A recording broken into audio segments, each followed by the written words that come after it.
Guys અમે જઈએ છીએ ફઈના ઘરે હિંમતનગર.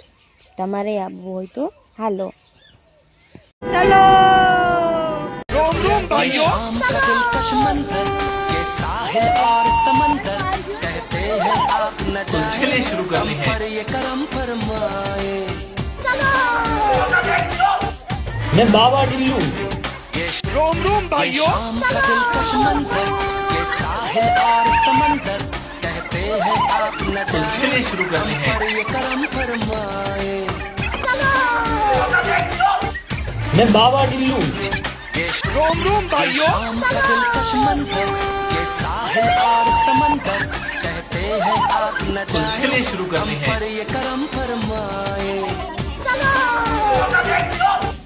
मैं बाबा टिल्लू रोम रोम भाइयों दिलकश मंजर के साहिल और समंदर कहते हैं आप न जाने शुरू करने हैं पर ये करम फरमाए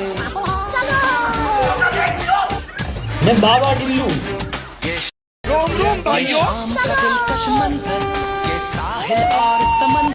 તો ફાઇનલી અમે ફઈના ઘરે છીએ. જો હું બાઇક પર બેઠી છું, બધાએ જમીને અમે અહીંયા બાઇક ઉપર બેઠી છું. આ મને બહુ જ હેરાન કરે છે. આ દેખો, આ છોકરો મને બહુ જ હેરાન કરે છે.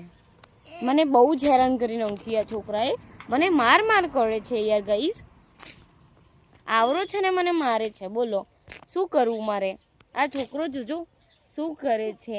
જોજો ગાઈઝ કેટલી મસ્તી કરે છે આ છોકરો. જોજો મને મારે છે આ છોકરો. જોજો આ મને મારે છે ને કેવા નાટકો કરે છે. જોજો ગાઈઝ, આ જોજો કેવું કરે છે.